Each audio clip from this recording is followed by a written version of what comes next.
Hey guys, Brad Jacobson back here again with Car Tours. I am not a spec guy, a tech guy, or a sales guy. Just here to show you around these cars. And today I have one of the most exciting cars out there in the hybrid category is the 2020 Toyota Hybrid Rav4 in the XSE. When this thing first came out, didn't like it at all. Didn't like the body style. I was like, don't like this. It looked weird, looked awkward. It's one of those cars that grow on you. And this one has definitely grown on me. All right, so first I'm gonna give you the visual tour of the exterior. This is the Blizzard Pearl. One of the things you're gonna notice right away is those color keyed panels. So you have the black here, the black on the rims, black rear view mirrors, and the black roof as it comes all the way to the back here, showing a little bit of detail and along the back hatch. I kind of dig that. I like that it's two-toned. It kind of makes it stand out. This is only on the XSE model. One thing the XSE has as well is a specialized front grille. We'll keep moving along. We have the LED headlights, fog lights, a little bit sleek looking there. You see how they wrap back around here? Like a cat's eyes or something. This is also an all-wheel drive. You'll see by the badging here. I'm gonna give you a lift and you can see the sunroof that this one has. Now we've made it to the back of the car here. Obviously the badging, the RAV4 badging, the XSE, and the hybrid badging. Tinted black window. We'll pop open the trunk, give it a look. It's automatic trunk. Comes up. Ta-da! Oh! There's a lot of room back here for the size of the SUV that this is. Also, these back seats will fold down, and it does have the protected gate over the top here. One touch close, hit it. Underneath, we have the two dual exhaust pipes. Kind of banged you right into that, didn't I? All right, so now what we're gonna do, we're gonna hop on inside the car, and in we go. Love that hybrid. You start it up, and it's quiet. It's great. Not until you actually kick in and use the gas will it start to make any kind of noise. These seats, there's a soft feel to them. I do like that. And then you have the stylish underlay on that. You got power seats on the side here, so you can power it back and sit all the way back or sit all the way forward. Same thing with up and down lumbar. So let's start off right away with the instrument panel. You can see how your charge is doing and your eco and your power. Here's our instrument panel on the actual steering wheel to control anything from your radio settings. You can talk on the phone. You can also set your cruise control. This is for obviously your entertainment control center. You have your home button where you'll find out which we're using and our different settings there. If we had a phone registered, here's our menu bar. We've got the audio, phone, apps, projection, info, and setup. Projection is really cool. It's something new that they've started with this, I think in 2020. You can project your phone right onto your screen. Like that feature. We've also got the navigation app is not installed. This is a high-tech navigation. You can install it. You just go to the Toyota website and they'll install it right there with you. We're gonna kind of fly through some of these because it's pretty basic stuff. Seek if we had the radio on. Phone, we just Bluetooth device up our phone to the system and then we're able to make hands-free calls and also calls and stuff from our controls on the steering dash. And then over here we have our apps.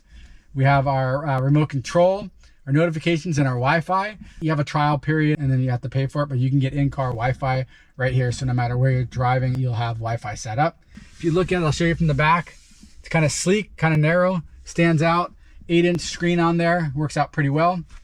Down here, we've got our dual control. So if I want to have the temperature really cold, my wife is cold and she wants it up hot, happens a lot. Dual heated seats. Warm up your butt in the cold winter days. You have nice little traction down here to hold your cell phone chargers, also USB connect for some of the stuff in the apps, and then your different settings for your different modes, your different driving modes. Now this particular model has the heated steering wheel. Doesn't come standard. But here we have our sunroof, moonroof. One touch, pops open. Woo! You can stick your head out like you're in college. Woo, woo, woo, woo! Coming back down. Yeah. One touch close. Windows, automatic down, automatic up. That works with all 4 windows. Window lock. Keep those kids from driving you crazy, driving up and down, up and down. I got a 10-year-old, I know. All right, so let's jump into the back. Let's see how much room the back of this RAV4 has. It's my first time in the back of the RAV4, and lots of leg room. Like I said in the other videos, if you haven't seen them yet, I'm about 5'9", 5'10", about 175, and this fits me pretty well. There's still a bunch of headroom, you know, if I was to jump up here. So I think you could probably go about 6-1 before you start to hit back. Fold down for the cup holders, so the kids, when they spill their drinks, at least hopefully spill them in the cup holders. And my daughter can find a way to spill a drink. Quick story, I went to Lake Havasu, if you're familiar with it. It's out in the desert, really hot. Parked my car there for a couple days, never went back in it. Came back in, I go, man, it really smells like chocolate in here. I wonder why. I looked in the back, my daughter left a chocolate bar. It was 115 degrees. Melted right into the seats. It's still there to this day. Toyota is saying that this is the fastest RAV4 they've ever had in the hybrid. I believe it's 219 combined horsepower. I've got the engine still running. So that's how quiet it is when it runs. Obviously without pushing down on the gas pedal. When you push down the gas pedal, it kicks in, uses the gas motor. In the 2020s, they've upgraded the warranty on the battery. Used to be 8 years or 100,000 miles. Now it's 10 years and I believe 120,000 miles. I don't know much about hybrid engines, so I can't really tell you how to operate or work on that thing, but it's quiet. Not a spec guy. Let me know what you think. If you got any questions, put them down below. I'll find out an answer for you if I can't answer it myself, and we'll answer it in the comments. Remember, I am not a salesman. I'm not here to sell you a car. But if you're in the Manhattan Beach area, if you're in Southern California, you want to come down and take a look at this without that high sales attitude, come by, see me. I'll give you a view of my studio here, and we'll sit down, we'll talk cars, we'll talk whatever you want to talk. And if you want to take a look at the cars, I'll show you the cars. I'll even give you a test drive if you want to do that. No sales pressure. Like I said, I'm not a salesperson. I'm not here to sell you any of these cars. Let's take the hassle out of coming just to see a car. I left my phone number right here, so you can just give me a call if you want, and we'll set it up. I'll have you come in. But anyway, this is it. Thanks for taking the car tour with me. This is the 2020 RAV4 Hybrid XSE model. See you soon.